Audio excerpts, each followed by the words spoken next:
From the madman behind the Metal Gear series comes a bizarre new project called Death Stranding. Featuring Norman Reedus as the playable character, with the funky Fetus sidekick that connects him to the afterlife, is Kojima's new title a must-play, or are we witnessing the strange passion project of a creator finally gone crazy with power? Before I jump into my review, I'd love to know your thoughts on all this. Whether it be during or after the video, feel free to voice your opinions in the comments below. With that out of the way, let's jump in. Developed by Kojima's brand new studio, Kojima Productions, Death Stranding is an action game set sometime in a dystopian future following the eponymous Death Stranding, an event that blurred the lines between life and death and caused destructive creatures from another realm to begin roaming the Earth. Taking control of a courier named Sam Bridges, players are tasked with delivering packages to any isolated colonies that remain, and reconnecting them via a wireless communication network in the hopes of rebuilding what is left of society. Now, this game is a weird one, and if you have seen any reviews for the game, then you'll notice the reception is very mixed.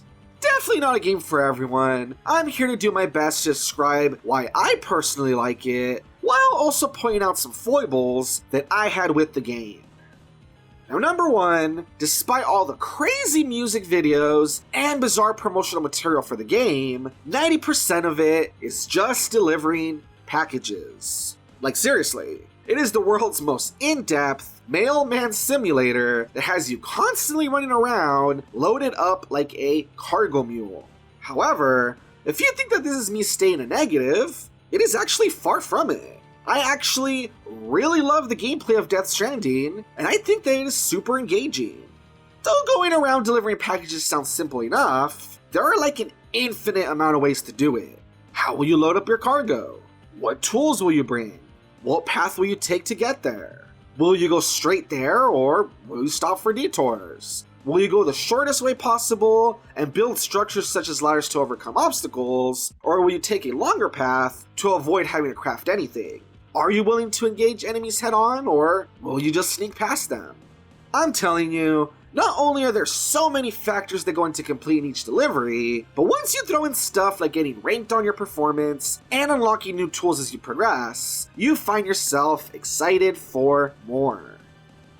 Speaking of excited for more, I absolutely love how the story for this game comes in just the smallest of pieces, and even then, you aren't really sure what is going on.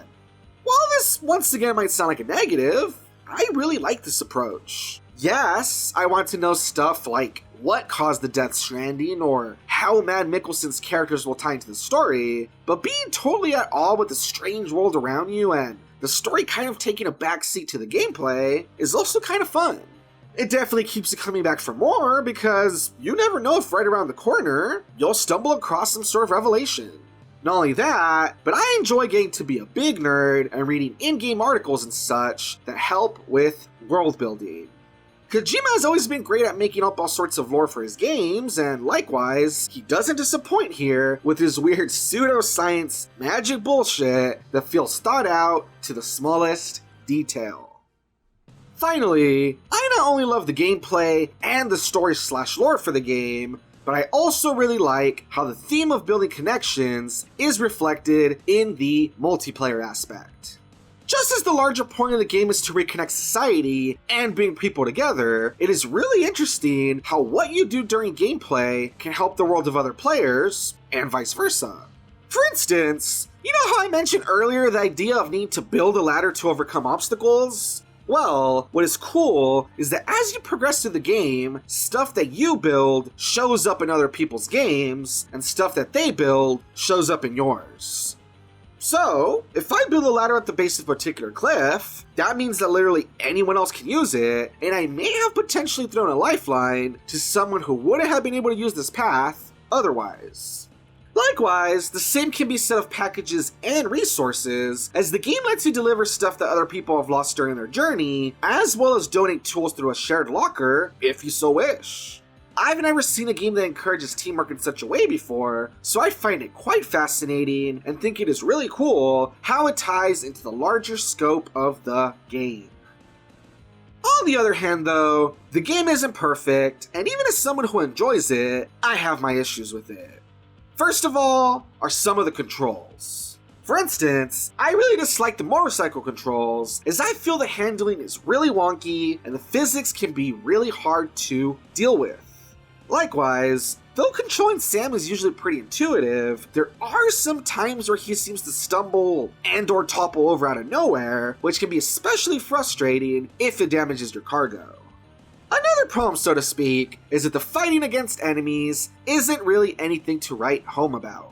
Human enemies are total pushovers that can be disposed of quite easily, and even the supernatural enemies just require some grenades thrown at them to take them down.